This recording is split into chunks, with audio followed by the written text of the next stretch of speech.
क्या नॉर्थ और south India में शादी सेम तरीके से होती है? पहले के जमाने में और अब के जमाने में शादियों का मतलब क्या है? हमारे भारत में शादियां कई तरीके से होती हैं। नमस्कार सभी को, इस नए वीडियो में आपका स्वागत है। तो आज हम इस वीडियो में बात करने वाले हैं इंडियन मैरिजेस के बारे में, अलग अलग कल्चर के बारे में। शादी का मेन मकसद होता है, कोर कॉन्सेप्ट होता है एक मेल और फीमेल का यूनियन, और ये यूनियन साइकोलॉजिकल होता है, बायोलॉजिकल भी होता है और कुछ कुछ तरीकों से इकोनॉमिकल भी होता है। दोनों कपल्स एक दूसरे से इमोशनली कनेक्टेड होते हैं, एक दूसरे के फिजिकल नीड को पूरा करते हैं। और अगर इसका इकोनॉमिकल एस्पेक्ट देखें तो फैमिली होती है, उनकी कुछ जिम्मेदारियां होती हैं, फिर बच्चे आते हैं तो बच्चों की परवरिश, आगे बहुत सारी चीजें होती हैं। भारत की शादियां तमाम रस्मों और रिवाजों से भरी हुई होती हैं। शादी एक यूनिवर्सल इंस्टीट्यूशन है और अगर हिंदुओं की बात करें तो एक पवित्र संस्कार माना जाता है। जैसे 4 स्टेजेस होते हैं लाइफ के,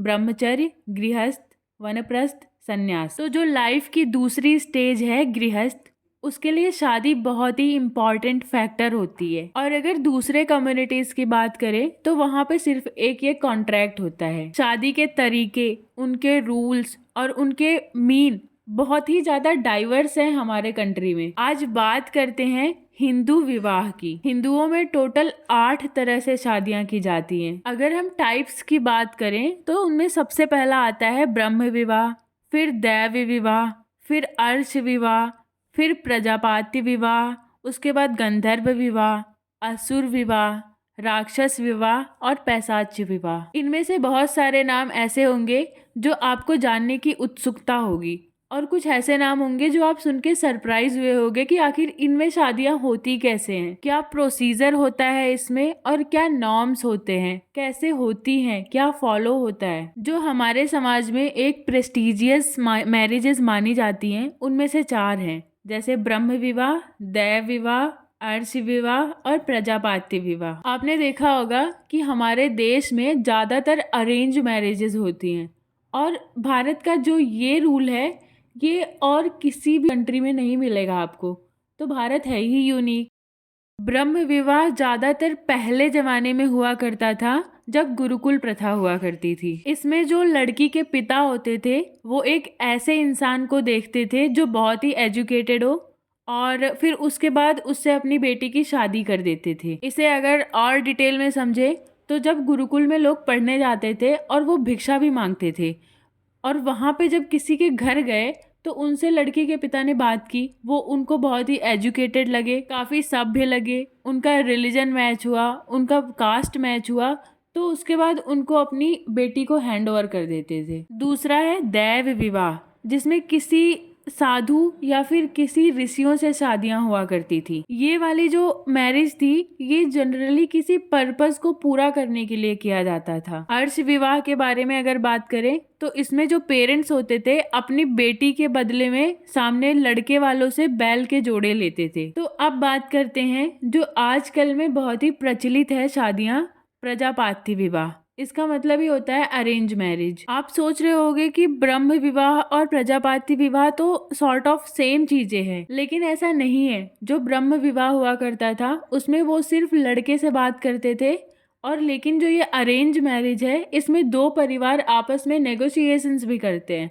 जैसे हमारे यहाँ दहेज की प्रथा है, इसमें जिसकी शादी हो रही है उसका कोई भी रोल नहीं है। अब उन 4 फॉर्म ऑफ मैरिजेस की बात करेंगे जो हमारी सोसाइटी उसको एक्सेप्ट नहीं करती है। उसमें सबसे इम्पोर्टेंट और सबसे पहला है गंधर्व विवाह, या फिर अगर हम इसे नॉर्मल लैंग्वेज में बोले तो लव मैरिज, जिसमें सिर्फ लड़की विलिंग होगी और लड़का विलिंग होगा, बाद में दोनों शादी कर लेते हैं। दूसरे नंबर पे आता है असुर विवाह। इसमें जनरली क्या होता है कि जो दूल्हा साइड होता है वो लड़की के पिता को पैसे देता है और या तो नॉर्मल बोले तो लड़की को खरीद लेता है और फिर उसे शादी करा दी जाती है। ये अगर हम अपने भारत में देखें तो हरियाणा में प्रैक्टिस होता था। इसके बाद आता है राक्षस विवाह, जिसमें लड़की को किडनैप किया जाता था और फिर उसके बाद उसकी शादी करा दी जाती थी। जो लास्ट आता है सबसे आखिरी में वो है पैशाच्य विवाह। ये कुछ ज्यादा ही बुरे तरीके से होता है, जिसमें लड़की को पहले ड्रग दिया जाता है, उसके बाद उसके साथ फिजिकल रिलेशंस बनाए जाते हैं और फिर बाद में वही होता है ना कि अब आखिर इससे शादी करेगा ही कौन, तो फिर उससे शादी कर लेता है लड़का। अब हम थोड़ी चीजें जानेंगे जो कि साउथ इंडिया के मैरिजेस से रिलेटेड है। नॉर्थ इंडिया ज़्यादातर मेल डोमिनेटेड सोसाइटी है। यहाँ जो लड़के वाले होते हैं वो दहेज लेते हैं, लेकिन साउथ इंडिया में ऐसा नहीं होता है। साउथ इंडिया में लड़के वाले दहेज देते हैं और साउथ इंडिया में कजिन्स मैरिज भी ज़्यादा प्रचलित होता है, जैसे ममेरा, चचेरा, फुफेरा।